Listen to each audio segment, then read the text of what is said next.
Ladies and gentlemen, you're most welcome here, Kukasuku 256. Tonight, I'm Pinto. I'm hosting my very wonderful friend, the host. He's always the host, but today I'm hosting him. Introduce yourself to our audience so that we can start. Yes, this is Kasuku. Kuku wazabanga semanengene. Yes, and I'm happy to be here. Okay. This is a podcast. I'm sure those who are not seeing us and are just listening to us now can know. So, well, we are trying to see here and there. So we are doing podcasts where we can discuss. Yeah. Then you get us with the visual and the audio. Yeah. Yeah. So we every time we have a podcast, you keep it locked. Yeah, for those that are out there, we are evolving the Kasuku 256. We need to have more inclusivity of youth within the Kasuku brand. Yeah. Tuleme kubera nga tuina just bakadde bagenda tebachalaba na YouTube man. Bagiraba. Leka gamba bagenda. Anyway, na yeye twagala kusika bavubuka. Yeah. And with this channel is specifically for bavubuka, tulabenga how best we can bring them on board. So today, Kasuku, you as a brand, we're going to discuss a very sensitive topic. You're a brand, by the way. You're a very big brand. You're appreciated in the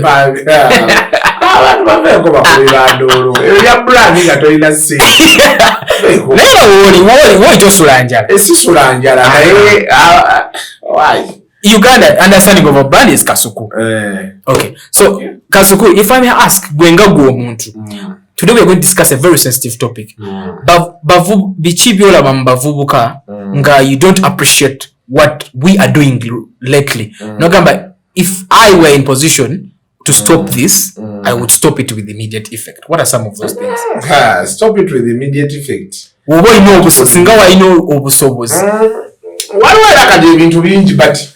of course you can't stop it. You need to you see it, no chilekao. I'm not yet at a point where I feel people are doing things that irritate me. Okay. Me, I'm what they call it, I'm a realist. Yeah. One, I believe that times move and change. Yeah. So for every generation that comes, we need to embrace. Yeah. Today there are so many things that, well, personally I find like weird. Okay. For me. Yeah. But well, it's the way of life now. So there are things you can't change. For example, I've seen girls kissing. Okay. Like a girl to girl. Yeah. And not that they are paid. But they're doing it willingly. And they're doing it willingly. And they seem to enjoy it. So, and it's their business. Yeah? I know most people will come and blow up. I know those people. But me, I don't see a problem with it. Okay. It may be wrong depending on where you look at it from. And the culture as well. But how is it my business? That's why I was telling you, like, I'm not at a point where I feel like someone has these youth are doing something that really, if I had the power to change, I would change. Okay. I'm not yet there, and I feel I may not get there. Okay. Even with my children, I want to keep an open mind because growing up, there are things, or there is a way our parents want us to be. But today, for example, I'm on radio. My judge didn't want me on radio. Oh. She doesn't want me on TV. Even up to now? She feels like, I don't know. She feels like, no.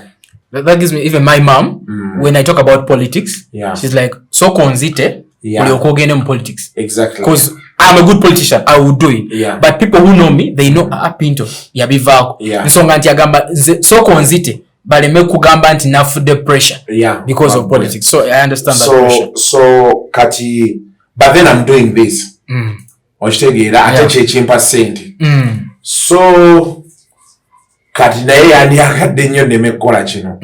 But it's not in her power anymore. Yeah. And then when it gets to a point where you have to you have to make money, you have to make ends meet. At the end of the day, agenda kusabayo omunyo, yetaaga sukali. Ebyo byonna byonna.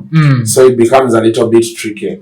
So kati n'abaana tubakuza. Naye babaawo we batuuka nga tokyasobola. Kati oli wano tomanyi kyakola. Kati ate n'eyo bizinesi y'okwegaana abaana nayo neebeera nga nayo yaggwawo. Omwana yakoze baati muzaalukuse. Oba muzaalukuse oba tomuzaalukuse mwana wo. Unless si wo n'oga nti oyo si wange agende byakola ki byayagala. So as the world evolves, there is not so much we can do. We just have to operate to God and our ancestors that some of the things you want for your children or you want them to be, they can be. Otherwise, abavuka balina ebintu byebakola bingi. I don't want to say nti ngabe wali nti I don't like them, but mbitunuulira ne ngamba well what to do. For example, abavuka ffe ennaku zino they want quick success. And for me I think it has been the biggest problem. Fortunately, I am one of the people who found quick success. Because when I look back at my story,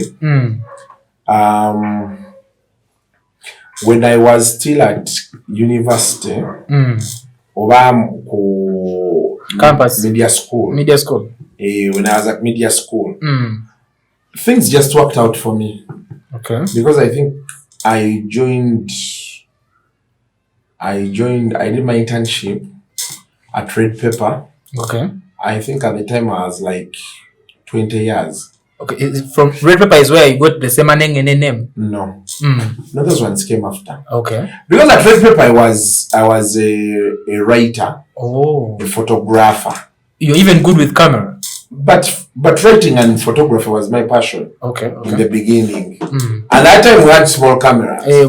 Just to and by the way, this one I just want to take through a young budding journalist there. Sometimes I tell them things and they don't understand, which is okay. Ideally, I would want to understand where they're coming from. Because those days on my hustle may not be their hustle. Yes. Kati edda twalinanga camera. We used to have small cameras. They're always navy blue, gray or silver. Like that. Navy blue. Nga bwabwanda. Kati nga bwokanyiga wano kajjayo lens. Nakainako nako kwesoba ku prom party. Kati now those ones obusinga bwakubanga family photos. Kati nze nasooka naako. Nga ngenda mu field naako. Kali kako? Ninawe nafuna sente awo nenkagula. Kati nga when you go to use it, ekiro tekakola bulungi. Ekirongo olusinga ebifaananyi amanda ne gajami nga ne gaggwako ng'otambula n'amanda ng'ate kabeera mu kaadi.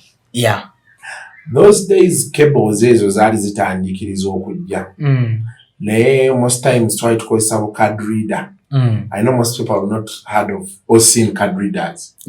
Ng'ate card reader is very expensive. Kati ne kubaawo ebifaananyi. Then I moved to a Nikon. Where the Nikon do what? Ninjifuna. Nintango kubanga nkubefana kati ngate ina flash. Ekiro kuba because fefana ya fefisika byabiranga bya kiro. Events and all those things. Yes. Kati ngokube bifana nyao.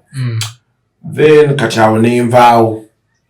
Ekinzijayo eyo nagenda okubaga y'embaata sega oyo n'ayasa kamera yange because embaga y'embaata abantu tebaagirabako nagiwulirako. It was the in thing bukedde yagireeta embaga y'embaata it is a pure local thing ngebeera ku Batvala otuukawo n'olaba localness munda muli you see the word local ng'obanga ali e Masaka wali wenyine because one of the very local places with very local people we know is Masaka naye genze ekyuka kati nti bana Masaka twabale bowlingako n'ekyamaalo so ajjacho okwasa kamera yo anti kati awo omukuba ekifaananyi oba yalina Wanyana oba yalina mukazi ki ndoza nga akoye nchitegera now he's a guy ndoza yali amanyi nti guy wa red paper naye nga semanyiza nnyo bantu say because already mwalimu ba senior mu field mwalimu bamale bakakubirizi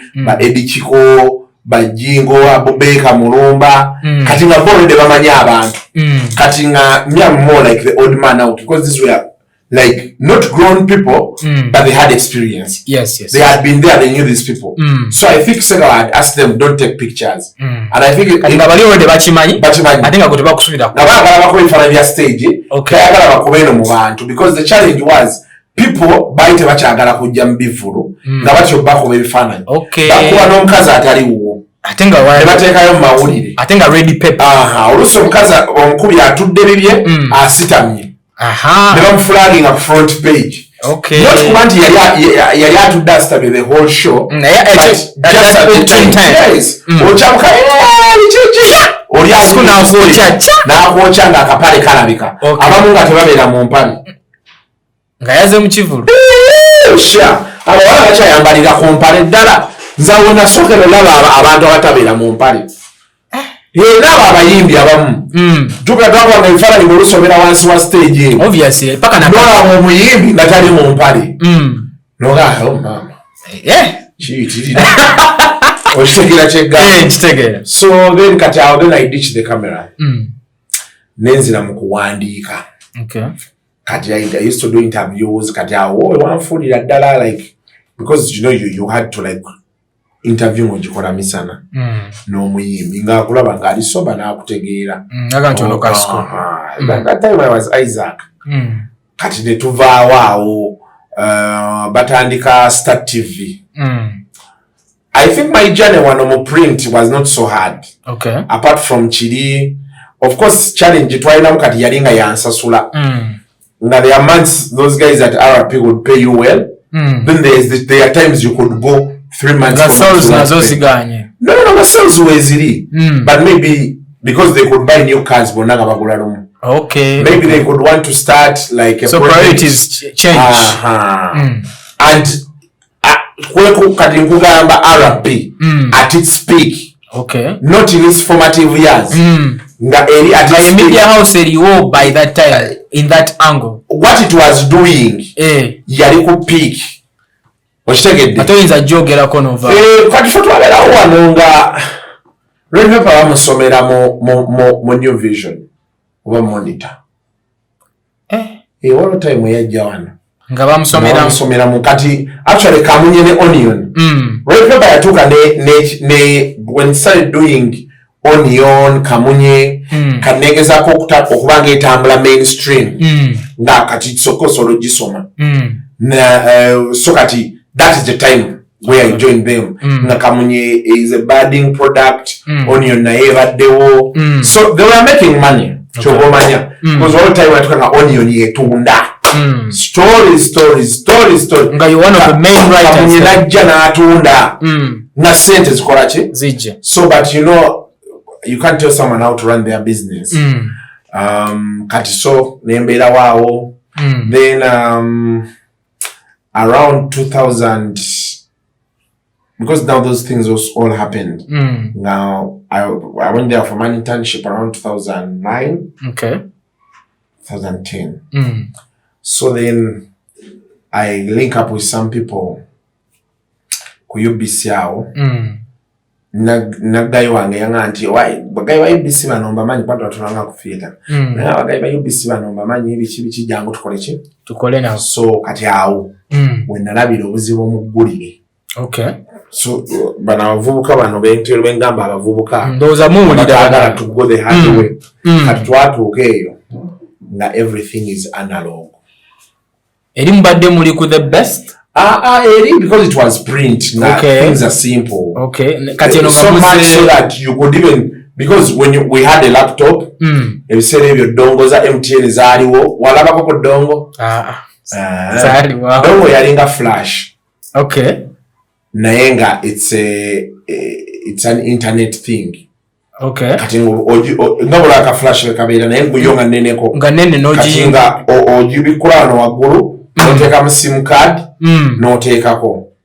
okitegeera no loadinga data kanoba ngokozesa oyo so what we could do nti wasobola ngokuba ebifaananyi ebiseera nga internet ekola by the way nosobola oteekako data nowandika story bulungi nowatachingako ebifaananyi byolaba nti byoyagala noweereza so you could go like a month nga tolinye ku office yeah nga tekikwetaagisa collecting a wakawo you go mu field buba kugamba Kansuku, we have assigned you here. This is the person with the pass. Go see him. Bichi utagira. Kajole is out there singing na nimba mani. So nga never bounce out tukakumuli yango. Ebi pass nga tobi. Aiza akaito. Kana tukenda ko bengenda ko UBC yao na tukira ku start tube. Kani nga tulina okufuna kamera. Gambo mwana yaje ku video byavewa.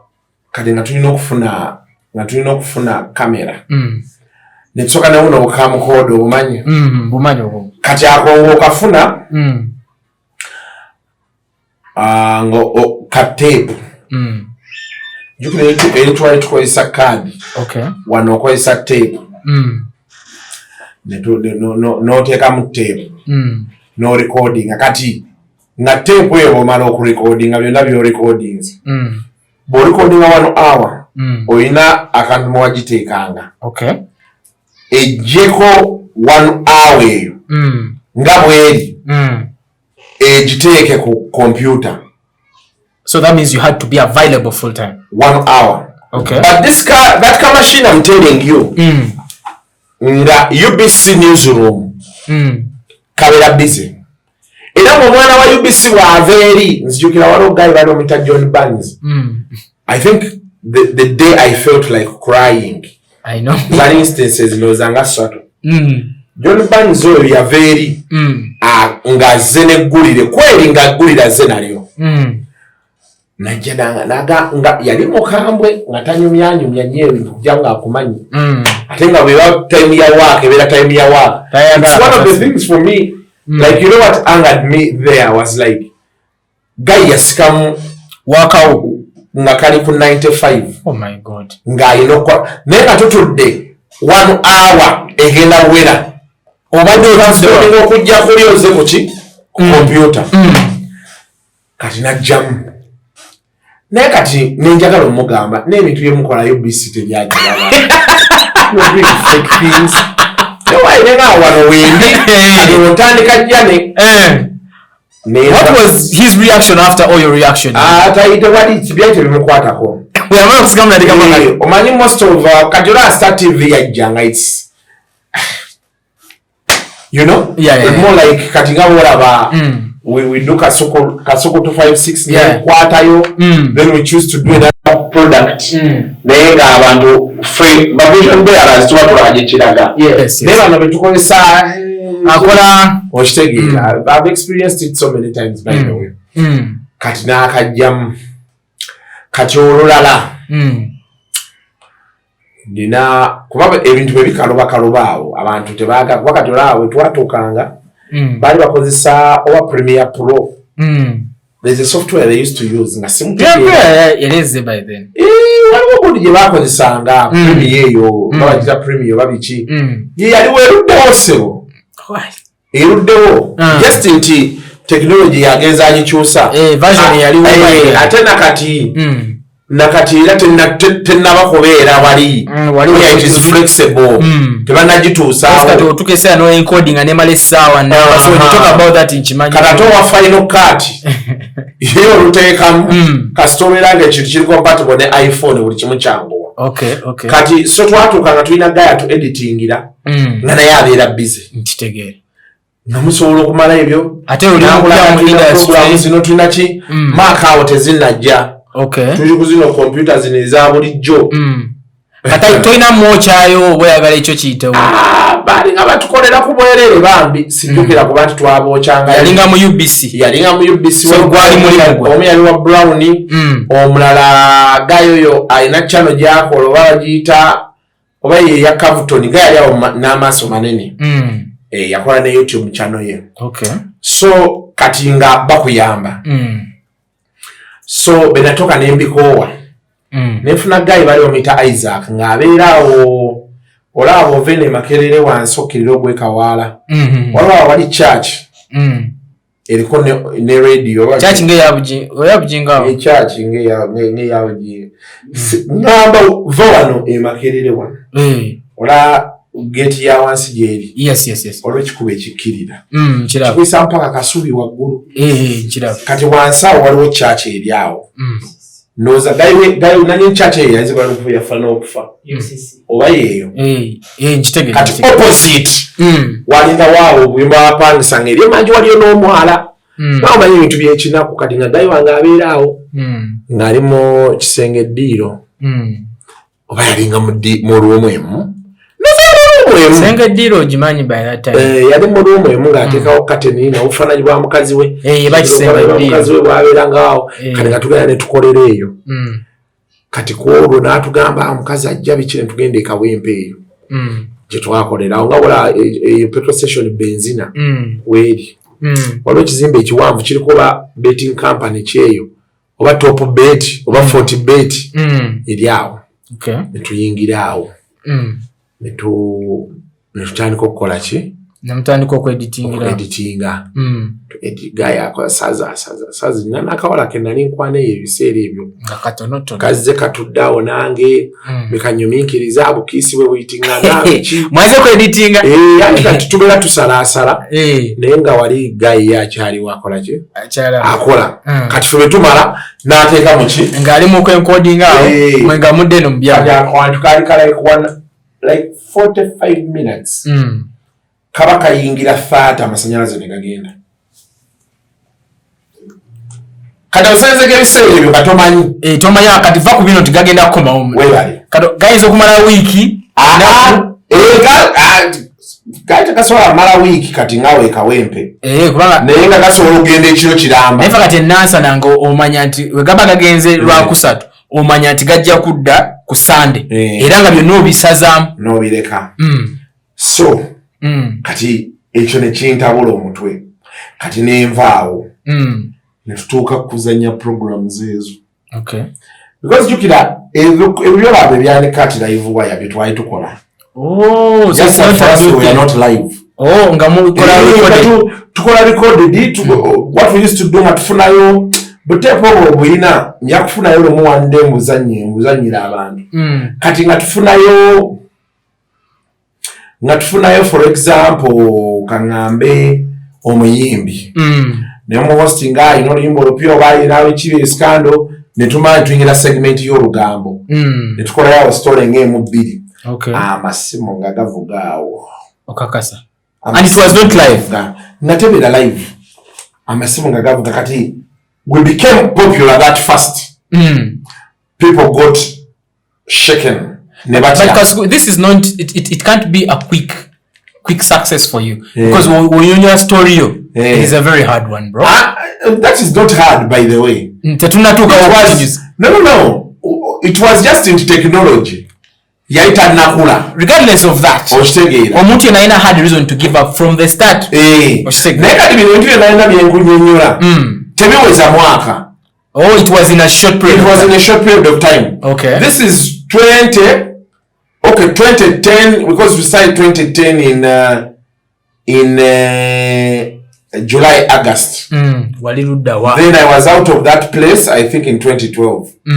In 2012, I think June. So that's a short period of time. That's a short period of time. So kati amasimu gajja you become popular. So people begin calling. Like we used to have meetings on Wednesdays. Okay. Na bantu bakuba esimu mugendo tuka mu meetings like presenters meetings. Kati eyo program eyo kajukira ku UBC waberanga wentale ezaabwe. Lwanga ne divorce we bali in charge of Stout TV. Okay. Balwanisa. Kibirige eddiini bagimukwasa. Okay. Kume naye yalinga atulaba. Ate naye master wa byabufuzi. Kati ng'alina kiriki ye. Ng'alina abantu be bayagala atule mu kintu kya changes nezirumirawo. Okay. Katutuula eddakiika 3 eri. Akantu kavuddeko tuvaawo gayi mukubira enkeera ngamba amasanyalaze gakomyewo kati katwemu. Nkatwala nkateekayo. Kumbe baakyusizza ki? kati bagamba those days when you shoot your program or you are producer nagisamo ja provinga then it okay before for us we could just do the programs schedule we need to mind to air on Sunday 9 p.m. no jubawa ngane producer chaliwa by then tetwaina producer by that time kati bichuka gayo najja they didn't tell us he has come they told us nothing. Now I have spoken to Shem ebisere walinga obia nga bamuyita Castle Milk Stout yajja ngaze kumukolowoze ne wafe ngaze kukuba Guinness. Castle Milk Stout bwe njawulo kye baali bakoze Castle Milk Stout ye Guinness smooth gola balero kati bo okugiyita Castle Milk Stout bateekamu that smooth kiringa ng'amatatata bw'onywa Guinness smooth osobola kino kisinga sinywa naye kati nga Guinness yo ekyali ku hardcore ekyovu kiri so for them they had come to compete with that nga bolaba be baleeta Tusker bano ne baleeta Nile Gold okitegedde okompiitinga awo singa ongambye mu bisoda bitegeera bulungi naye kati ensonga yenjikutte omusajja program n'agigaana ozannya kati jjukira nali nyambadde essaati ya Castle Milk Stout ate nali hostinze Haji kati that is how bad things were those days nti dini si musiraamu nga neebuuza akajanja akajjeewa akaŋŋamba nti oli musiraamu gw'ohostinze oyambadde Castle Milk Stout. Ono Castle Milk Stout yali sponsor wa show? No, kati njogera ne Shem. Munyonyola Shem angamba mpulira babyogera naye twali tunafuna free to air. Kati nangamba ky'oba okola funa essaati yaffe. Jambale koleramu ojja kumpa kinyamba okupiichinga if they can give you what? So there was no producer, there was no one controlling the show. So your man syndicate check twala tufune sponsor waffe ebyo byonna tubikola tetusasulwa wadde 10 leka naawe bade manyi nze siina 10 kya UBC kye nalyako naye nga nakolerayo nalekayo babeeranga waabo oluusi ne balowooza nti ku Christmas ng'eyo kababaweeyo ogenda owulira buli omu bamuwaddeyo 10 okolera ggwanga si kukolera ggwanga it was deliberate. People know there is a TV as presenters as what ne bakunyumiza bureaucracy yabeeranga awo biki kati oleta sponsor bakusasula oba ne oleta sponsor nga bakusasula so you had to bring a sponsor kati guy n'agaana program eyo runninga nenzija nga ndi furious nnyo nga nina n'obunvaako n'abinyinyonnyola awo biki anyway ne bibeera awo kale ne batwasayininga nti kati ono yajja okuba producer wo omulabyeko olwo wazze ofyuminze bamuyita Matiya kati yafa oyo yajja okuba producer wo bwe bityo politics namuleeta yalinga w'amaanyi nnyo olwokoze etya ebyobufuzi byali by'amaanyi program oluusi ogikutte jjukira kati oluusi weegayirira ne bakuwa ku kamera zaabwe ne driver emweya ne mushootinga awaka nga mulungi nomuleetera oyo gayi waffe yatukolerangako amuleetinze bulungi gayi naganze program sagireceivinze ate ng'omumuwadde you gave him the work nga togimuwadde saakoze benti. So as a young journalist where does it put you? Twali tutobye nga tugubye nga mugubye anything can come kuba ne ku red paper awo lakuba nti sikugambye ne ku red paper awo nawera waaliwo enkokola because at one time natwala chali wange ne mutwala tugenda kukola ne ntuuka leeti nga baayagala dda ne bampasa spare wiiki 2 nga baayagala dda okukwasa nga banoonya kuba nze nali sigenda kuva dda nawola buwozi kati ngamba naye nga oli aleeta ekintu n'omugaba nedda ssebo tekigenda kukola kijja kukola ne mukaanira nno ddala 1 hour oba mukama oba si mukama boosi oba si boosi genda oba okitegeera so kati nga banonya opportunity moment to kick me out. Kati ovaddi ku UBC. Mvayo ndowooza 2012. Okay. I think it was 2012 in June. Kati eno bino byonna bibeerawo enkokola kyebyo byonna technology tannakula nga nkyakola ku red paper. Okay. So the solace I had was nali nina sente zenfunayo. Okay, ku red paper. Omusaala, vouchers, naye of course ebiseera ebyo ne interacting with musicians. Abamu baali mu formative stages. Abalanga banoonya bwe banywereza ekintu. Kati nga ye akola interview n'omuyimbi n'akuwaayo asatu gesaawo. Ebiseera abayimbi baali bagaba ssente. Va ku bayimbi ba kakati bana boolaba. Obwavu nabo bw'abatuwa. Asatu genda okwezo gamani. Yes. Nze abayimbi bampanga ssente because they knew the newspaper, you say a newspaper kati nga bamanyi everybody could read the newspaper. Nti kati ono ye writer yali wali mu kintu. So kati nga they could ask you jangu onyambeko tukole interview biki nga sizibasaba. Ye akuwanga ye wera oli nakuwaye 10 20 bwe batyo. Then of course nebabeeranga ne concert sinaga akasukumpu oshingirako nja kuwayo bintu ne mwagringa awo manyi ebikola ki naye nga sente bazikolanga ate kati bababies ennaku ezo bababies ki abakyala bayite bakusumbua waka sente zaali zijja oba by that time tebalinga bakakati nalimba ina nali by the way nali I was just a little boy nga I'm a fine guy. Yeah, ngate nga ninamu obusente bino bya TV ne radio ebinsumbuye. Buli omu n'akulaba kati n'omuwala go wandikwanye kasikulo oli omu yayo jja kwegwanga. Yeah, let's get back to okay. So but those days like the man I used to get walingawo trends ezabeerangawo. I had my guys benasomanga nabo pakola nabo media school abala nabo ku university kati nga like we meet up, we go to Chadondo, we eat, drink. Then of course at the time awutwalowoozanga nnyo kwambala okusulanga like you want to get your rented home otekemu ekitanda ekirungi. So before you didn't have your own place? Before I didn't. Okay. I think I started renting in around 2012. Awongo akava ku UBC. Yeah. Okay. 2012 I think. Gundi yajja mwaka ki? Arakeri mu Uganda. Awe natandikira naina guy wange bamu ku team leader kweyo project ya Arakeri.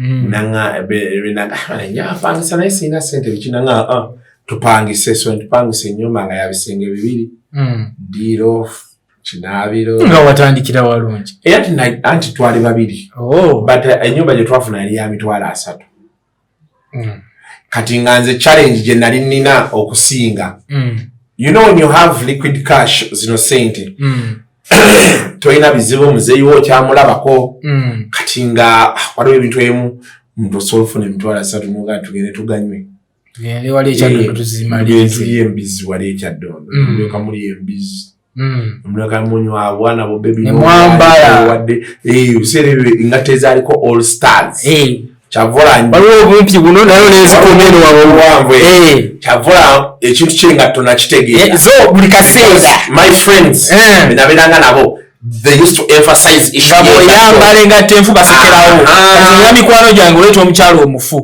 baseka akyaliwo oyige nange abo kati bakyali banga pride yaffe yabeeranga mu ngatto era abasinga buli wembasanga bwomulaba era engatto abaagisabudde naye nga tolina kyali waffe atoyeribira engatto eyo mu wino era naga baasaze naleeta wolusta nezidde okujwa. Kati erinnya Kasuku livaawa? Kati bengenda ku bentandika ebyo ebintu bya UBC ku media school eyo ku Womkati waliwo group nga bagiyita Kasuku. Okay. So they could do dramas like in schools okay.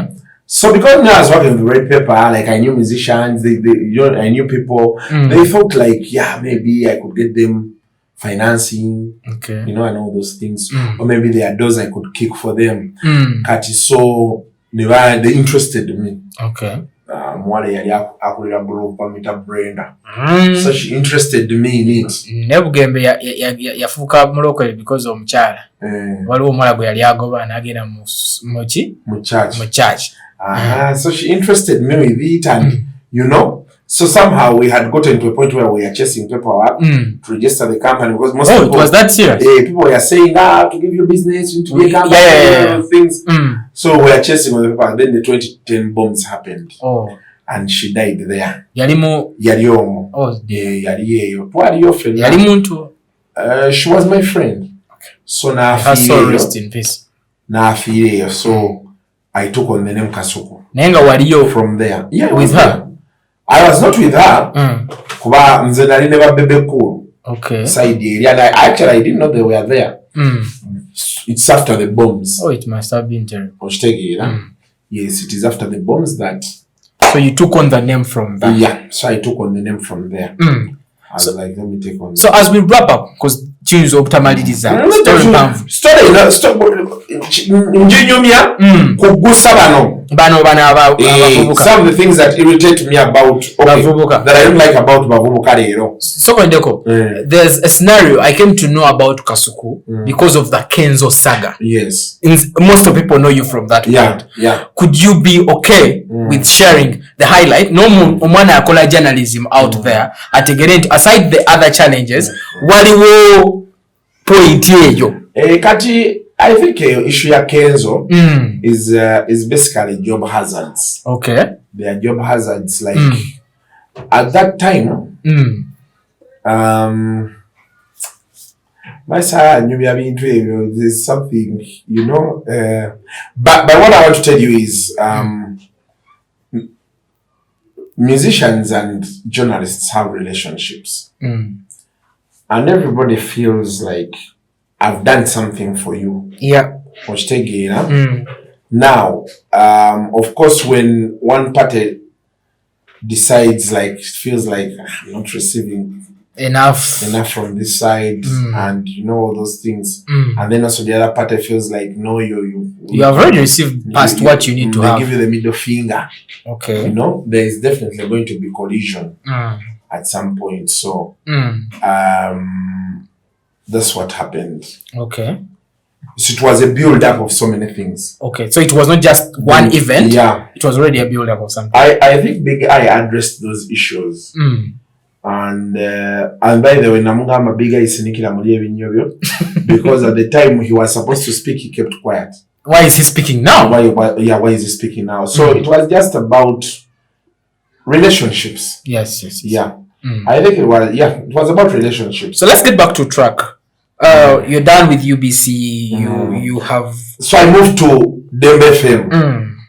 Now that is where things turned around for me. I got a call from Joel Issa. He told me, come through. There's so much I can say in between there.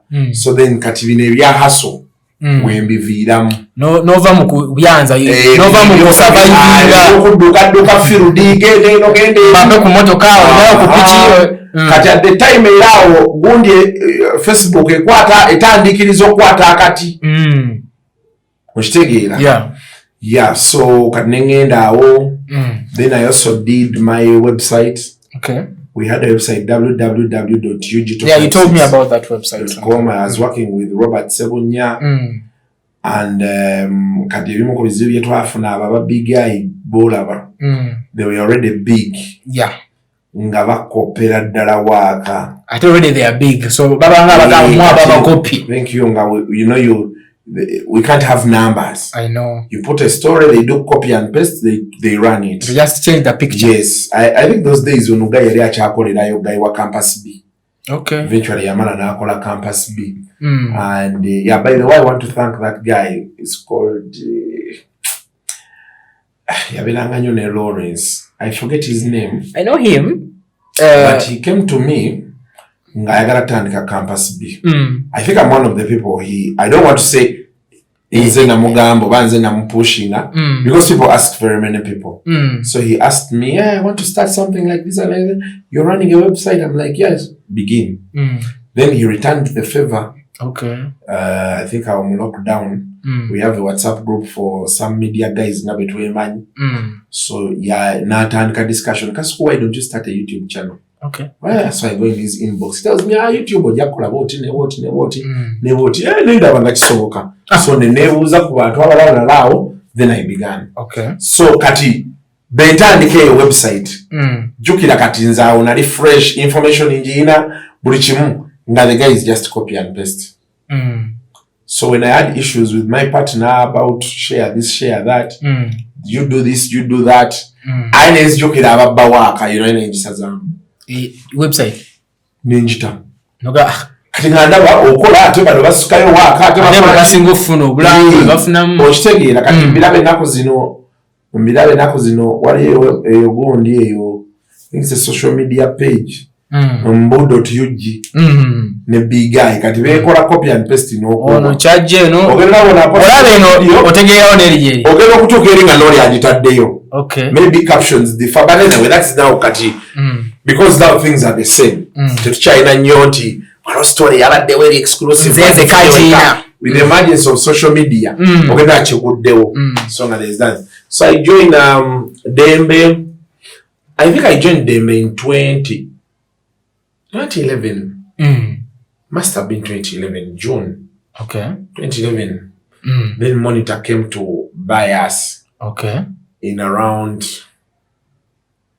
I think 2012 or 2013. I will know you were a strong person with them. I was in ekintu naye ng'ekintu kyekola kiri unique abantu tebana kyembracinga. Okay. Oba kitegeera because people had not embraced the fact that you're going to talk about someone. Okay. Their private life. Ngoli agamba tebakitegeera. Okay. Because I remember at one time I was going to get fired after Joel left. I was going to get fired. Guy betukola naye bamuwa oba pidi. Kati bulijjo nga tukola naye nga abantu betuwogerako bantu be. But there's nothing he would have done because mukola naye. So natandika oteekateeka waawe embeera kyagobye music director agambye nze nja okwekolera music nga director akuba nyimba za akola bulungi nga scheduling, but you know when kachiringa wa Pinto Jennifer Musibe yajja abantu balina engeri gye baali bakolamu ku KCC nga kintu twali tumayina ku KCC abasinga kati Jennifer bamuleeta streamlininga buli kimu. Okay. Now, much as waliwo abasigala mu system, because we have to make money, we have to make ends meet. Senga Jennifer yavaawo ne bagamba tuddeyo eri wandirayo abakuba enduulu. Okay, kubanga bo already waliwo system gye babadde batambula nayo. Kati kino kyenkunnyonnyola wano. Okay. Okitegeera kye ngamba. So kati atuuka ayagala kugoba what caused that? Atwali twogera ku bakyali be. Okay. Ate nga bamwokyayo. Obviously omuntu yenna alina kazaala abamwokyayo ne wabakyaliwo. Abayimbi tobayita emmere. Nze biiti lumu yali entwala. Joel oyo nga yakavaayo. Wa mukazi bamuyita Carol n'ankubira essimu. Jangu, we want you biki. Twogedde tuteesezaawo biki.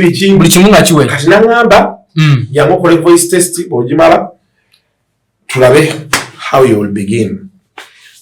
Eyo Eagles eyo gyolaba ng'ekyali Eagles. Jukira beat yali ekuba nnyo music waabwe. Ne bakubira abamu ku bantu abaali eyo. They frustrated me. Money changed hands. And I got frustrated. Ngate kyakuyamba ngeno waito nasiibula. Eyo nayo sinasiibula. Okay. Lwakuba nti kati ate eyo time we bampitira nti jangu. Things were stormed the other side nga benkugambye. Okay, nga beetaagayo. Joel Sabire avuddewo agenze. Bagamba buli muntu we gwe yaleeta agende naye. Awo abaana batandise obbagoba. Okay. Naye nga beetaagamu ejjinja ery'amaanyi. So somehow bajjajjange ne ba-interveninga. Ne baleeta Christine Mawadri nga general manager. Kati bano ne basigalawo oli PD biki naye nga olaba embeera. So one day guy fires me. He's like, don't come tomorrow. So I call Christy. That I'm contract into maybe you should have informed me earlier. Nakati sebo ku media house bakugoba. I know. Media house is study serious. Bakugamba genda wa contract weyo. Contract abantu asinga bagifuna. Ene soka. Ne musayininga ne bagambe jja kubekola automatic renewal. Okay. Kati ne mutaddamu. So a person just fires you like that for what? I know we're gonna legal documentation. So I spoke with Christina. She was my friend. She rescinded the decision. Kati then ngabe monitor nejja. Monitor mukujja nga bino ebya gossip tebimanyi tebitegeera. Tebitegeera wadde. I think it was your niche. Nga tebitegeera. Kimundi kisoka kigaana. Ate gwe kiwajja nakyo kiringa omusambi kubanga alina namba gy'asamba enasanga. So because I'm still working with them, that other story I won't tell how things went, how things are going now. Okay. So I just want to show those guys out there that it can't be a smooth ride. Yeah. But the advantage they have with them, why sometimes I tell people like, because Katin's story yango jiraba, ata we are smooth compared to other people who came before us. They came before you. Tebanatuuka na tebanatuuka. Bakyali eri wansi. Webale nnyo. Waliwo abalala nga bakyabiyitamu. So but today there is YouTube. There is this thing of podcasts. There are so many people who are famous. Others are more famous than even I am. They are on TikTok. Oliakera kwezi n'essimu ye n'alaba awalira iti n'akola ebintu bye. Waliwo omwana wana azina buzinyi ku buyimba. Within 3 months I see him. Aina kumtoka katono we kati. Kalingo omugati. But at least we could expect someone. Yeah. Of just that. Yeah, because now for them they even get paid. So the patience they need to have. Where they need to have it. Okay. But then also I think most abasinga, for me what pains me about most of them, creativity. Abantu bagamba tebayina mirimu. But abana bali ku TikTok, they are making money. A lot of it. And it's not TikTok paying them. Yeah, they have companies that have that are paying them. Hey, abana ba TikTok was mitwala 5. Noza je gisokerwako. Mitwala 5 okolerayo ka skiti. Ntekanga ku skiti wonga. Kati nyina gwe manyi bamusasula million 3 per video. Nozo kiraba. So kati oluso oli ajja n'agamba bana ye sente zirabika ngamba ayenga simu gyakutte esobola okukwata bulungi ne gyabeera wali omusana asobola okufuna ne ka ring light webale kati awo notukano gamba why mulaba ku surface. I don't know the challenges he does. What he has behind that. So if you know kireka. Okay. So for me I think the biggest challenge abavubuka gye balina yeyo tebali patient, which is understandable because times are changing, but then also they are not using what they have to get what they don't have. Yeah. I'll tell you this. And ate simu bubi. Nina omuwala eyo mukwano gwange. Bamukwano omusajja n'amukwana. Omusajja nga alina sente ze. Naye nga alina ne boyfriend we. Owekubali original webale. Kati naŋŋamba naye nga boyfriend ono alina ebintu byakola ono byatategeera. Jjukira omuwala nga yalina sente agenda kiri ekisajja ne kimuwaayo nga no boyfriend akimanyi ne kimutaasaayo n'awa boyfriend. Boyfriend yali tamanyi. Mu kifo kya boyfriend okubeera hambo ate nga bamuwa n'akwana. Ogenda oludde omuwala agamba nagenzeyo mu nnyumba omuwala gy'asasula ali yasanzeyo omukazi omulala. Otegera kye ŋŋamba kutamanya nnaku yaabwe. Kati what did the girl do? N'atandika okusika ssente mu musajja n'akola ebibye n'amwesonyiwa ono n'atandikawo business we nga bumanyi ebyabakyala botiki keeki okitegera make-up n'avaawo awo n'agenda kukiddako. And she has made it in life. Sente azijje mu basajja mukwana. Yeah, she just used her beauty to get what she doesn't have. Anyway, nyina gwe mmanyi muvubuka lwakuba kati ye scenario yemu ye yakwa yayina musirikale te mchala wa maanyiko naye muvubuka oyo yali emigo paka nakatta kyakwana mbuuza atya nti bamuwange motoka eya madamu kati nga dropping a madamu n'alyoka kati n'agenda n'afuna gwa picking na droppinga bwe buzibu kati lumu bamustoppinga kiki ekyo nti ene motoka yo nti ya anti olina okulaga ki amaanyi bagamba oli omukyalo mulala sooka ofuluma kumbe omukyala yaleseemu ki uniform muki yakisetinga nga ye kati ye bamukwata bakuba migo kubanga yagambye buli kimu ekirimu kiki so kyengeza kugamba abavubuka woba ofunye wooteeka oluseke waawe ekitiibwa as much as possible and it's the biggest problem we have today n'abo abawala you find I don't want to say a handsome man because the word I want to use is a good man.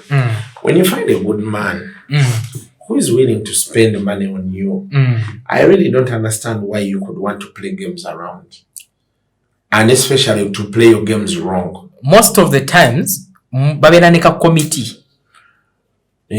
Waliko committee akakaba decision makers. Bagamba ofunide kasukwa sobola okuwa million 10 in total omwezi.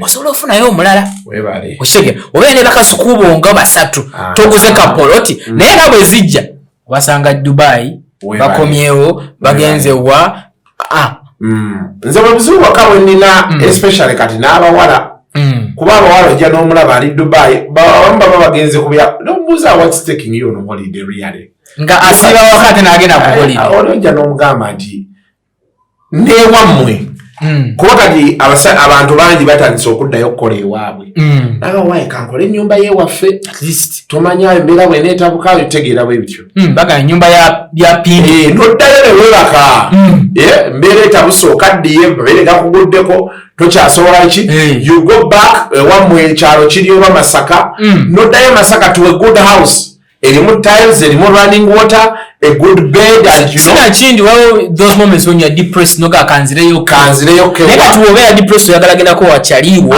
Oyagala genda ko simanya bwa. So no gonna pose omuwala now you're going on holiday.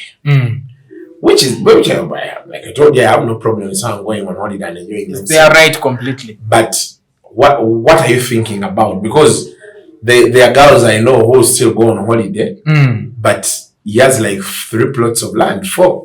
Agama sonda usende bane mpola nzimbe we binkwatira nsobola otundako eri plot n'enkola ki abana bwe bali Pinto someone is like 30 years nenga circle of life agimazeeyo ayina ennyumba a very nice house driving a very good car neka business ke weekali bazadde be bali okay yeah kati nga yaliwo kulinda mwami kutereza bulamu wano bino obuntu obuli simple batera kubana mwami abo I don't know some of the decisions abavubuka ze bakola you know like I told you of course I'm saying now kasuku you are you supporting abawala betunde nze nyinza okubanga sijja kiwagira but it's going on so what wagidde but kiwagidde it is going so for me chembera njo kugamba gwali eyo nti as you indulge in such things make sure you're changing your life. What most of those people do, you're gonna enjoy a trip to Thailand, enjoy this rich guy for what? A full year, and he's going to move on. So what happens next after this guy moves on? That's the question. So you need to do things. I just like your insight about this question because when I usually interact with people, but I was expecting like points to but you openly gave your view into whether you give your opinion or not. Yes, you may find them weird. Na ye techina chechigenda kuchusa. But again, you gave your story as an individual. Nti nze bino bye nayitamu. No one main briefly. Yes. To dafuna your chance to wire the entire story. But you gave what is stopping us abavubuka from achieving whatever we have to achieve. Nsonga nti twagala nnyo ebyamangu. Nina bemanyi nga he's doing a lot of weird shit. which is okay. I respect their hustle, but again sente wezijja zikolemu ekikola ki ekitegeerekeka nga the way he has said, because you see, and I always tell people, the end justifies the means. Very good. Gwe yetunda is your body. Aina abantu tebajja na kijugiro nti wali wetunda if you are successful. What you need to strive for is to change your life from one stage here to the next. Oba okitegedde? Ebintu basic needs of life obyetuuseeko. Okitegedde? That is what matters. Naye olowooza nti gwogera kubeera weezeeyo onyumirwe ssente nze ndowooza, and like I told you guys, I don't judge people sometimes. Nalya ssente paka ku myaka 28. Ngazo sente kubanga ozaali zijja. Yes, the money is to come. Today is a day lusobola okugwako ne wola tukuba enseke. Olunaku lugwako nga tolina na mitwalo 10 mu nsawo. Ate nga olina emmotoka y'okufuelinga, olina family abaagala akaveera. Lulina le ku bigere. Okitegeera. Era ko kale nanyanga borders, saali nyanga taxi. Tolinyanga ku taxi kaso. Taxi nali njirinnyeko. But nalekera olinya taxi ndowooza 2010 awo. Okay. Like between 2010 and today, nzo kwa taxi njirinyeko emirundi nga 5 13 years. 10. But not that I don't want them or what. Nebe natulanga mu taxi nga nebaka. Kuisao. Kati mzee wange yangamba katani kulinya boda. Ngolinya okuva Wandegeya. Ogenda Bukoto.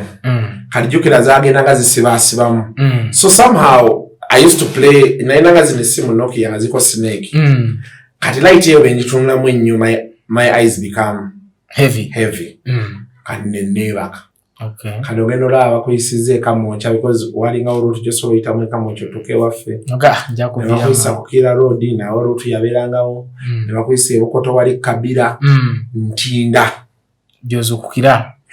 Kati ulumu nagenda taxi nagenda zuka nga ndi nakawo. Ngabaze nakawo. Bali nakawo kuba bakolanga route eyo. Kati nga betulayo tubakola. Ne capital shoppers ne baddayo nakawo. Kati bagwa nakawo wano ne bajja ne bayitaawo. Nakawo gaku mobzi ne bakirira Lugogo. Waliwo ezo taxi nga tezina stage. Bali yanza mu taxi. Kati awo taxi we nazibiirako. Naye ebyo ebiseera nga sente zijja ng'ozirabako sizingiza kati zona enzirya oyo omuzenze gwe nina nebakira ku boda gwate nkotidde nnyo otuuka tujja ku boda ekya boda ate boda terina shield. I know, so it's a bit risky. That's why when bankoye ngamba let me maybe get an Uber or something. Naye before katangwe waliwo omukyala yankwatako obukwasibwa twalina mu jam yajja waata kati nze nali nzizeeyo bwendi mukyala ali mulungi nnyo nankwatako bwana don't sleep on a board nenfuna enamba so kati nze ebiseera like twalya ssente kyoba omanya embeera nyingirawo like 29 neŋŋamba kati saawa yo zituuka zibanga za buloka nintandiko nentuula ninanga bamu ku bakyali bange batandise okutambula bulamu bukyuka neŋŋamba now is the time. Era eyo period I lost some friends amme nabeeranga ennyo nabo oyagala kwetereeza osooka n'olinnya mu kkono dde emabega n'ogamba kale okitegeera because things may not be as simple way like you know but you need to realize like kati how do I change the world? Actually my world. So nogezako kubaako ebimu byokola oguzeeyo mmotoka oguzeeyo kataka ate by the way when I say how do you change your world abavubuka eyo njagala bagamba the mere fact that you can move from that one room eri wansi ku mizigo and you get an apartment is a big upgrade. I know the challenges you're going to get teziringa zoli tezijja kubanga zoli. By the way ngamba nyo mikono jange when you are driving ebizibu bye tebiringa nga wa taxi butereevu ate alinya boda ebizibu bye tebiringa era wa taxi weebale nnyo. There's that upgrade tolina kusigala ku level yemu all the time. So there are those changes sometimes you need to do. Obadde opangisa kisenge n'eddiiro olina omwana w'abandi kati n'osalawo n'ogaa nti kamire kangende. Ate decisions ezimu abantu bazikola to keep that girl you love. I know. N'ogamba tusula ku nnyumba za wansi oba tuli ku mizigo line. Baby zone takyazaanawo wano apartment.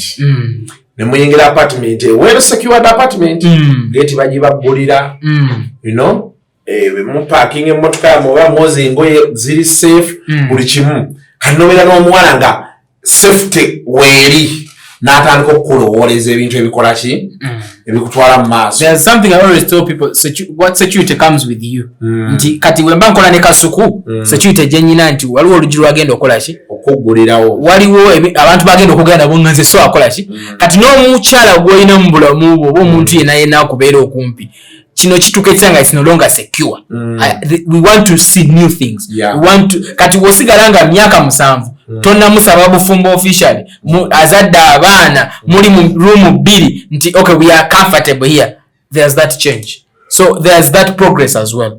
Sente weziba zijja okitegeera. So as we wrap up, your final remark to the youth out there. You would not be the best advisor to them. You would not change anything about them, but chogamba nti singa I was in my early 20s or my late 20s still, there are some things like this and this I would focus on. Bina. Sivina. But by the way, for me somehow life has happened. Things have happened. They unfold before. You're just hyper, and I see things moving. I've not really started your pressure ko bintu. Yeah. I think there are those things God gives you. Nti opportunity ekugwako nga Katonda yakuwa ekitone n'otandika obanga gap weeri. Nga buli kimu ky'oggulawo kitambula. Wano wendi nakonkono oluggi lw'omusajja abantu gwe bayite boogera nnyo naye yali director w'omukaati oyo ne mugamba boss njagala onsambira akaggi because people could say bakayibala paper simaba mumanyi simaba bakola mu kitegerebe ne mugamba boss like people would even fear going to his office naye mbe natula wansi n'embirowooza ne nga boss njagala onkubirira essimu ku bagayibala red paper abo bampe internship era n'agikuba nga wendi awo. The guy made a phone call. Nga wendi awo. Mwana ajja. N'akubira MD wa Red Pepper the time yali Richard. N'agamba nedda let him come tomorrow. Era bwe natuuka wa Richard yayita buyisi guy ngono agenda akole. So you've been a risk taker. So after I worked like 1 month, of course nga signing up voucher kugenda mu field biki. Manyingirira office. Guy yajja n'emmotoka ye n'apaakinga. Hey Isaac, how are you? So are you getting paid very well? Kunze yankola voucher. You are supposed to get salary. Nengenda naye paka ewa accountant. Omwami ono accountant n'ambuuza details zange ebisigadde obulamu bwakola ki. So the rest just fade in. But of course everybody has their own journey. Yes. But so from 20 to what? There are not so many things like I regret. I think buli kye nakola awo nali nkinyumirwa. Nga nkyagala. Naye just abantu they need to begin at any one point in your life. One age emyaka between 18 and around 23-25. Jakunyumirwa bulamu. 23-25. Tobera serious nnyo. You can be serious but not so much. However, you need to have personal reflection.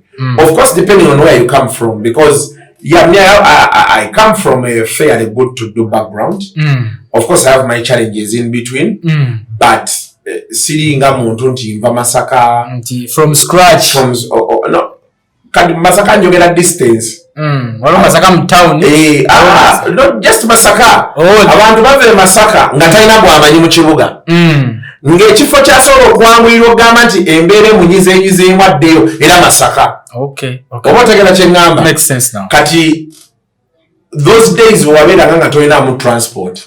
Nze abantu bange mwe bali mu kibuga. Nga nina we nsobola okulaga olina nga sinnalya n'akuwaayo omwana ono buli wajja mumuwengayo ekyokulya oba sina transport muzeeda kakati jangu onsanze wala nsasule boda tugende ffenneeka.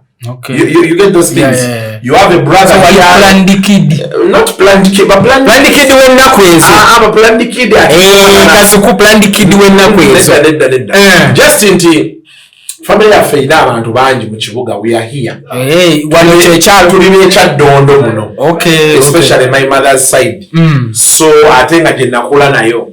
So kati challenges ezo, you know, omuntu aina abantu nga 90% of your people bali one.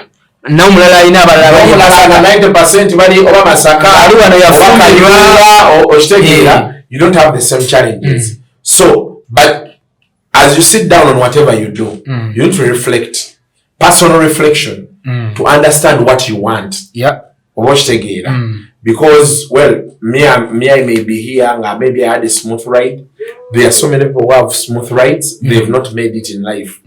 They are still waiting for mzee wokufa afune nyumba, mzee we yafa namuwaya akazigo kaliko. And then there are those so many bemanyi mva Masaka, mva Mbarara, najja sina chenina, and their stories, you know. Waliwo ne bemanyi nga ali over 30 nga comfortable adaye wa daddy. Kajebali. Kati awo kyekiri kyenati personal reflection, and of course then daring. Bagamba to dare is to do. Oba kitegeera. You need to stop thinking about what are people going to think about me. For me, there are things I do, and I know people will talk. It's not my business. Me, I'll sleep. So the only time I may be care if the girl I'm dating tells me, hey man, there's somewhere you're coming from. Because how I am is why I've been able to be what I am today from the word go. So it's the pace that you have kept, and it has kept you going up to now. Thank you. So you don't expect to change because of someone unless otherwise. And of course I've changed over the years, my friend. I used to be terrible. I also know that. You used to be hot. But you know, as the years go by, technology evolves, or you know, maybe viable,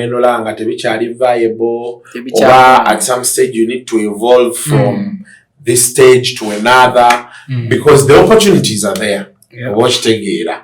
So just people need to have personal reflections. I know. About what they want. You alone.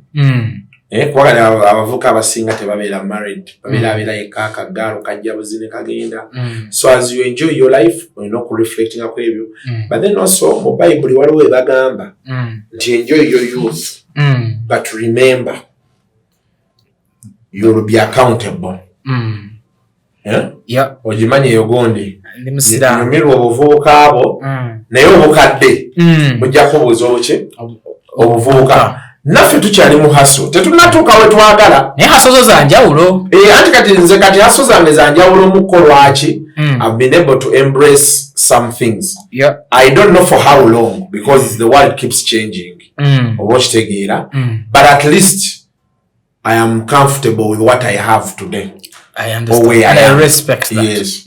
And you're comfortable, but not too comfortable. But see much bioina, now you wouldn't have a problem with having more.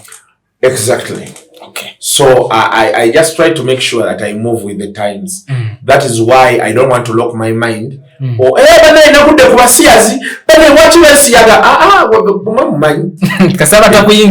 away very kusanga. You answer to it. Ochitegera chegamba. Tera naye banyo omwenge. Sisigustabuze. Omusajja mubbi wa ssente. Esange ezina. Ngatagana nakumpaayo. Because there is a thing that happens. Sometimes sente zonoonya. Waliwo agenda zikuba ku muyayi. Bano kintu ekinkyankanya obwongo lately. Ate natandika ojjajinga. Kyabanze Brian White sambuuzaako ssente gyazijja. Nze nalya ssente. Ayinza okuga nti akasuku waliwo ekisajja kye nasanga e Dubai. Kina Uganda. Nga kirina ssente nnyingi. Ng'ate jjajja wange. gwe bakubako nadda mu kyalo kati sibuuza kati gwe kyokolo gya buli ssente anze ndi okulya ssente but I don't judge people. Kasuku, there's something I want to ask. Wabeereyo receipt zino zetulaba voucher abantu babeera mu bbaala nga yanywedde million 26 million 12 you have been in that night life. Yes. Is that really possible? It is possible. It is. Kati, I'm going to give you an example. I went to Yaya in Chisasi with 2 friends. Actually, there were 3. Nesanga abalala babiri. Buli omu n'alya kyennyanja nyama biki that luwombo thing. Oli n'asaba wine omulala shisha. Then ne banywa ne bbiya. Ne bampa bbiiro ya 53,000. Kukasoboka. Okitegedde? Naye mbuuza, oli nanywa million 11, 13, 26. Kati gwe by'obuuza oli mwavu. You are broke. You know why? I know, but let me tell you. Do you know how much a blue label is? I don't, because I don't drink. You don't drink. A blue label on the standard market. For example, bogenanga okakati duka lyava wali ku Sheraton ile Johnny Walker. Could go for like. Wali we did wano ku street ya Bukeda. Is that Jameson's John Walker? Sijimanye yo bachi. Nekati abo badipo. Kati abo badipo abo. Kale katuvugire mu badipo. Ekyupa esobola okujjira ku mitwalo nga 8. Nywachi. 8, 5 around there. Okay. That's one bottle. But do you know that ekyupa so jinyo omuntu omu oba used to? I've seen you with that blue label sometime. Yes. Like you drink it. In what period? Let me sit here with you. Within 3 hours, it's done. Tunyumya we tuliawe tuyiwayo. Negwawo. Kati, that's 500 ku dipo. Okuveri. Kanate waliwo abagula ku dipo. Bana abatandika muno bukukuzi drinks. Bukukuzi. Yena alo kati kukuzi ekinano bakakadde. Atera n'ogula. N'ogula. Kate mu bbaala bo ne bongerako. Kati mu bbaala ne bajja kikuza 1.5. Ekyupa emu. Kati mu kiro kimu munye ekyupa 3 ze sente meka. 4.5. Ezo ne zidda wali. Katunulira menu yaabwe. Era. Kati waliwo egundi gye nalaba eyo balagita XO. Million 5. It is a whiskey. Tukole sente. Wakitegedde? Tukole sente. Those days when I was still working for Johnny Walker, baleeta ekyupa when they were celebrating, was it 100 years? Limited edition. Batono abagifunako. Waliyo eyo kati bw'ogenda nga mu golf courses ezibeeramu abagagga. There are those secluded areas zibeeramu abantu abagagga. I remember sometime I used to play some golf sometime. Kati waliwo mukwano gwange manyi ng'oyagala okukuba ekikopo naye ng'oyagala kuhypinga omugagga then omuyiseewo ka proposal. Alina Jeno gwe yasinkana. Yamusinkana Serena Kigo golf course. Jeno yalagera kuzanya nga Jeno amaze okuzanya. Nga Jeno bakuwe ku kyokunywawo. Okitegera bakuweyo kagundi katoti. So kati Jeno ng'anywa. Ono wakomawo bamuwa biiru 65. Just that simple one. Kati nabuuza mukakasa yanywedde. Yes, I drank. That is the only whiskey I can take. Nenga it was just some simple glass, 650. Yeah. Nenga ne deal ya mulema. So I could understand what you're talking about. Nti kati kwe bajje webajiddeko 650 nga katono bwe kati. There are those whiskey, there are those drinks. So my drinks are varying. They are sherries. Okay. They are brandies. They are cocktails. They are mocktails. Okay. Then they tujamu gin. No big area. Gin. Waliwo gin. Before whiskey, there is something that is there. Gin is kati zino zigundi. Kubateeka ka lemon. Those are gins nga wala gilbies. Budaba kuno omunyo. Tequila oberoge no nywa. Kati waliwo aweddaka awo nga zino zibond 7 boziraba. Baina baziyita. Then no lokotuka ku whiskies. Okay. Kati ate nezo whiskies categorizinga. Nazo mulimu. Waliyo gundi gye bali bagita Kingfisher. Najirabake. Yo.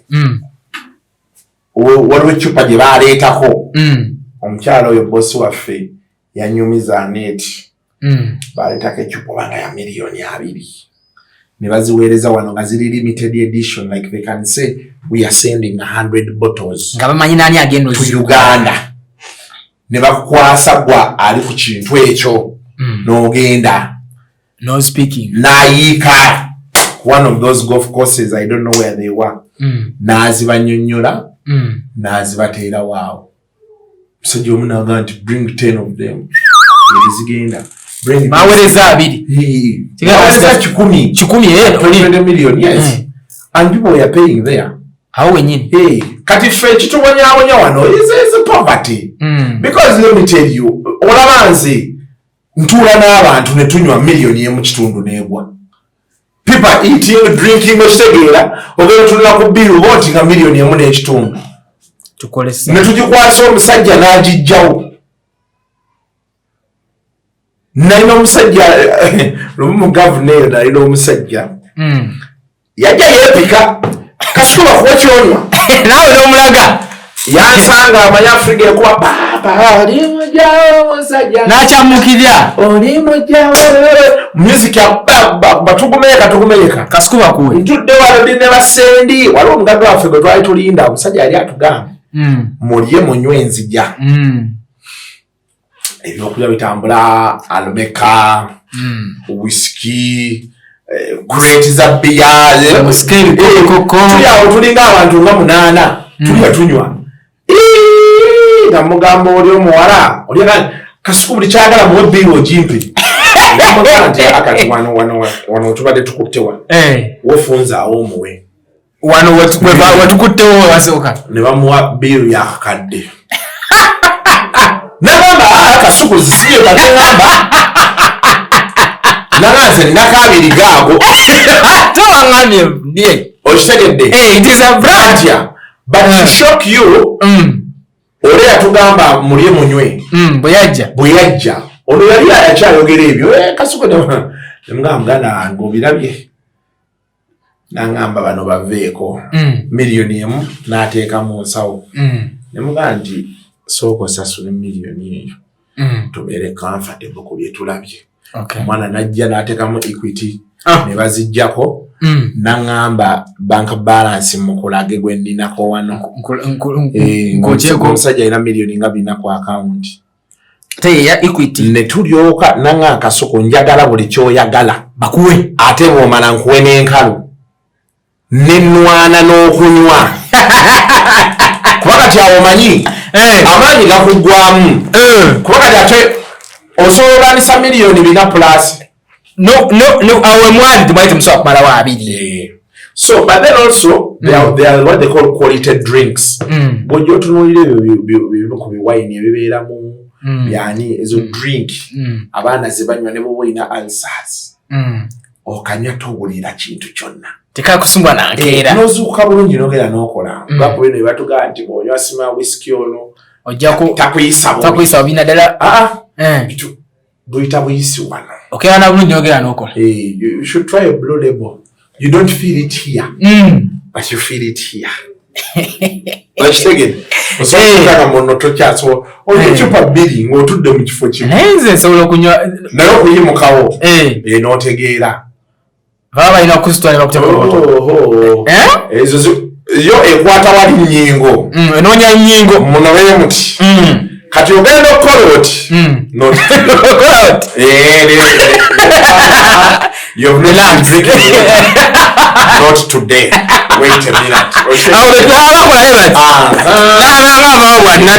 nezo drink kati ozirawo ezo look at those lists you can try to find out about those drinks they take bazikola nga ziri high end nti oginywa tewali kirwadde sibamunamiza eddagala ebira comfortable with your body nyetuulamu anytime anywhere. Yes. Kasuku, it has been a productive conversation we have had. We are people out there. Together Sigalanga, we are having these kind of conversations, especially to the youth. Your experience is one that someone should listen to and say, I'm continuously going to call you a brand because I believe you are a brand. you are way more capable of what we have seen on Alone. Lwakuba njogeddwa naddala ezo corporate companies okugamba Kasuku would have taken on you naye but there's certain things you post on Twitter not trying with our brand. No, the things the reason you are talking to me are those things is because of those things. Now how are you? Why? That's no sponsorship. See, wala wejano ngambo banyi tugende ne ganze benagenda nawe tulina kyogenda kujjayo kubaba abantu balaba bawoza our brand no mugamba I don't understand how those people operate anyway. No, but I think omuntu yena nze nyine kintu kyengamba abantu nti Kasuku yinza okuba tomwagala naye nze nyina kyemwagaza aba oyinza okuba tonjagala oba kyoyagala kyenkola naye kyonjagala mu nsolo kifune tambula okole ki. And for me I think it's been my biggest challenge in business because at some point zijukira there is an organization I think this year that wanted to take me on to work for them in psychology but the feedback the way people were talking, the panel, they were like, Kasuku omanyi yakola ku radio, he will expose our things here, Kasuku, you know, see the things he posts and what eno omugenzi yagamba anko kato titosirikako nekyamagero yakigamba tayagala kutwala eri mu menizi ki naye nti nze kati ebyo byonna byonna obiraba ne binyambirawa. The big question. Where it's not too much of there are people, you know, Kati, the moment you realize that you made a kubo inzo utari kozesa, then you have to devise other means. No, but the good thing is that you have made it to where you are without most of these. You're a celebrated journalist out of whatever hustle you have gone through. I'm a firm believer. Wala nafuna ko bugigi wezo corporate companies. Mebuyika. Nga sente ndaba ziri very smooth. To binyika nnyo. Abantu bano betukolera kingera nabo ku TV. It is something I don't understand. You know, you tell someone when you're calling in, move away from your radio. Yes. No guarantee vaku radio. It's like you're calling us is like a normal phone call. Abayagala yewulire. You're all taking a check. There are certain things that happen that obona nnyo especially n'abantu. You know, the business of interacting with people is very painful. There is a certain level of patience you need to have. No, Kasuku nze chenyizo gamba najja ku busente bw'abo abasajja nabo akaseerezi nnyo. Obeera awo olinaako MP oya miliyoni 8 n'ogikola n'ogirinda emyezi 3 oba oli awo 3 months miliyoni zo 8 nga zitonye ku account n'ogamba ate mu ssaawa eyo 10 n'erijja eri awalala okitegeera nogayi. No, nze kati Kasuku kyengamba nyina abantu bemanyi nti if they want this brand omufuna oyagala brand yeno omufuna because at the end of the day tulina okutambula muko n'akatale whether we want it or not. So if you want Kasuku of this bawo kintu nti oba oyagala Kasuku wa KFM ojja mufuna, oba oyagala Kasuku wa YouTube ojja mufuna, oba oyagala Kasuku wa Monitor ojja kola ki mufuna. I think it is one way we could look at things. I don't know now. We could have that version because waliwo omuntu atamanyi nti Kasuku ayogera n'oluzungu. Mbabanyira baloza nasoma mu Uganda. Last time when we posted the other video, people were like, Kasuku ayogera n'oluzungu. Yeah, but why could people get shocked that I can speak? Until they have not seen that version. So that's a different brand. So this here is a different brand. Waliwo omuntu abadde tamanyi this story of you. Okitegera. Waliwo abadde amanyi from Kenzo scenario. Waliwo abadde amanyi from TikTok trending videos. Scenario ya Kenzo eyo was a very important step in my life. Okay. Yeah, because so many journalists push and push. Novako okoma nga tewatambula awo. I had gotten to that stage. Nogamba naye then it elevated me. Trust me nze awe nakumanyira. Abantu abasinga bwe bamanyi. In fact, me I thought Kasuku came from that scenario. Kasuku yali abaddewo. Ani baddewo naye kati eno scenario yagenda okujja. Nga the hardest part has gone. Okay. Nga you now come. I had gone through all the other things I've told you, and now I was here. Okay. Yeah. So, yeah. For the youth out there, especially who are in the journalism industry, especially those in journalism, this is your message. There is so many opportunities. They should avoid the business of wanting to become famous. Every time you come looking for fame, either tomegana ne customer oba ne mukamawo oba na kenyinyi okwetomera. Kubanze ffe kati ono at the time when najira there were not so many celebrity journalists like there are today. So nga ffe tukola bukozi okitegeera blindly ogamba nina okuhitinga target weight okitegeera nebe nagenda ku radio nze nali mpereza buweereza byange then all of a sudden you know people are happy about what I'm doing. I'm like so people are happy. Possible. Yes, this is doable. This is job. We say okay Kasuku is not jokola abantu bajiwuliriza nnyo iki nenyongeramu amaanyi. And by the way, even up to today I think the only thing kyenfunye mbine ebyokuba nti Kasuku buli wamu bakomanyi biki ebyo has been social capital.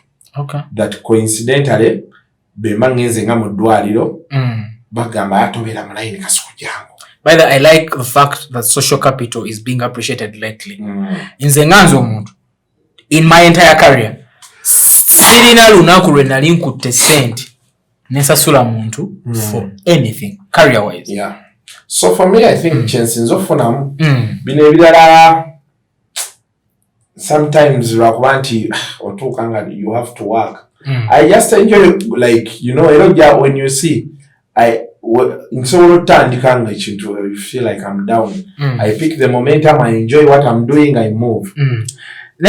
Kati what is that moment wogambira as we wrap up noga nti when tuuka wano in this career nja kusabamuko nja kwewumuzaamuko natuukawo dda obulako kwewumuza natuukawo dda naye money has to be made. Tigato natuukawo I've done everything. Byonna there has nga boola bagamba nti Messi ya completinga football. I have completed journalism.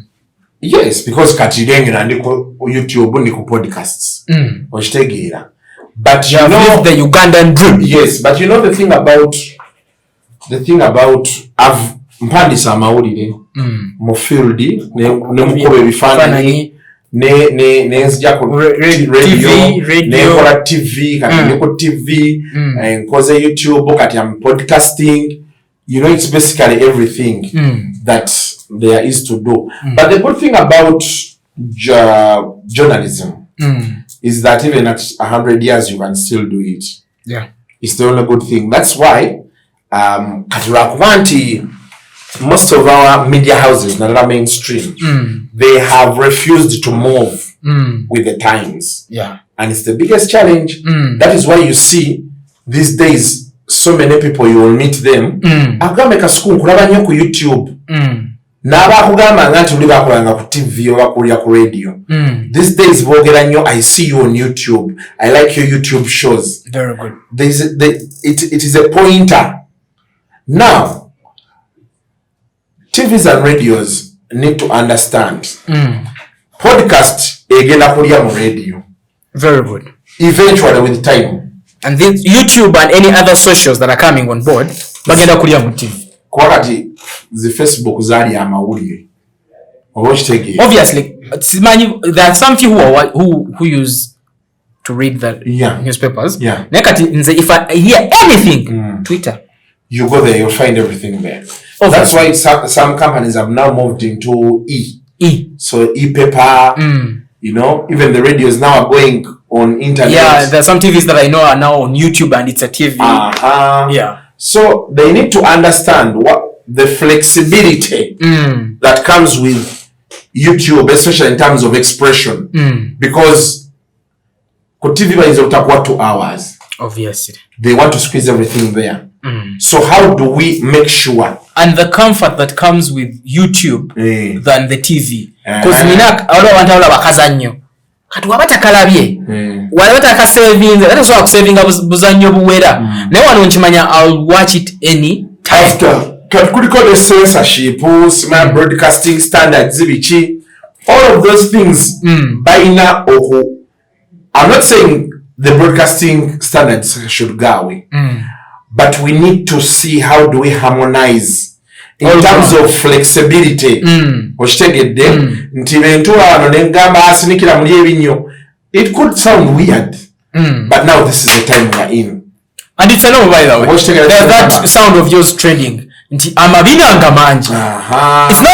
normal for people to say. And that was just a normal comment. There's even this song. Have you watched this song of TikTok? Baga. Bami mutuwe mitima na yefe twagala mabina. I think that phrase is the inspiration of that song. So kati awoka wali challenges kati until our TVs and radios sit down to think, how do we move into the space of social media? How do we oshtegeera tuchayina obuzibu bungi? That is why today it's going to be easier for someone to start a YouTube channel ngatayingidde newsroom. And they are very successful. Atakole sente. Waliwo ne bemanya abava ku TikTok kati bakola na ku ma TV. Okitegeera. Kati omwana akola $1,000 a month ku YouTube. Toyina bwalina TV oba radio toyina kyomunnyonnyola. Toyinza munnyonnyola kintu kyonna. This guy is going to wake up at any time he wants. Very good. Schedules his own time. Does his own things. Ayino gamba lero sigenda kufuluma. Sorry ebyo. Yeah. But otherwise I'm still here. Naye ngezaako okulaba nange ekintu nyongera nti kikyusa. To evolve, to have something. Yes, to evolve. Because amaaso gano wegamanyira ekintu. Kubanga kati omuntu amanyi Kasuku waleeta Tamale agenda kwogera ku ki. Andrew agenda kwogera ku ki. Ono agenda kwogera ku ki. So that's what I was discussing with the team before. Nembagamo, we need to spice up a bit.